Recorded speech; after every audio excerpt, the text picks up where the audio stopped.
আমড়ার সিজনে আমড়া দিয়ে ডিমের কোরমা, এর স্বাদের যেন কোনো তুলনাই হয় না।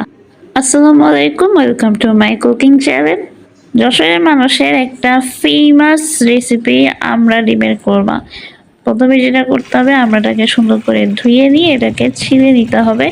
ছিলে নেওয়ার পরে যদি সম্ভব হয় ছুরি অথবা কাগজের মধ্যে এটাকে একটু কেটে নিতে হবে। এরপরে আমাদের যা লাগবে ডিম, পেঁয়াজ কুচি, যাবতীয় সব মশলা, আর মোস্ট ইম্পর্টেন্ট নারকেলের দুধ। প্রথমেই তেল গরম করে একটু হলুদ লবণ দিয়ে ডিমগুলোকে সুন্দর করে হালকা করে একটু ভেজে নিব। ডিমগুলো ভাজা হয়ে গেলে এগুলোকে উঠিয়ে রাখতে হবে।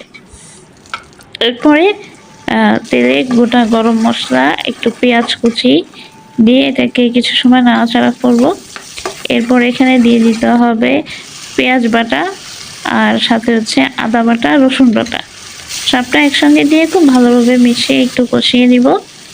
এই পর্যায়ে এসে একটু নারকেলের দুধ এখানে অ্যাড করবো। এখানে আমরা কোনো পানি ব্যবহার করব না। এটাকে ভালো করে একটু মিশিয়ে নিয়ে বা যাবতীয় সব বাকি মশলাগুলো অ্যাড করে দিয়ে খুব ভালোভাবে কষিয়ে নিয়ে এখানে একে একে আমড়াগুলো দিয়ে দিতে হবে।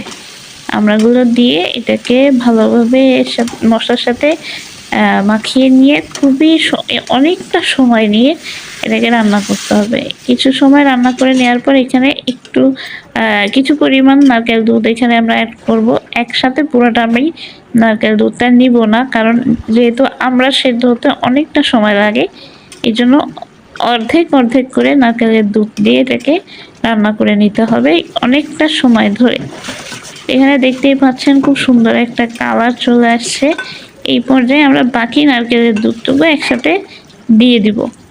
এটার গ্রেভিটা বা এটার ঝোলটা কতটুকু পাতলা হবে বা কতটুকু ঘন রাখতে হবে এটা আপনাদের উপরে ডিপেন্ড করবে।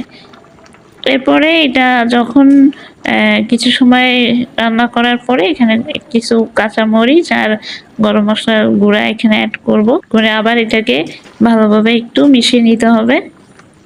এই পর্যায়ে এসে আমরা সেদ্ধ করে রাখা ডিমগুলো এখানে দিয়ে দেবো।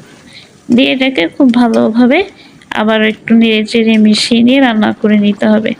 মিষ্টি আর টকের ব্যালেন্সটা ঠিক রাখার জন্য এখানে কিছু পরিমাণ চিনি অ্যাড করে নিব। এরপর হচ্ছে এটাকে তেলে দিতে হবে। এখানে এই যে আলাদাভাবে তেল গরম করে পেঁয়াজ কুচি দিয়ে এটাকে আমরা বাগার দিয়ে নিলাম।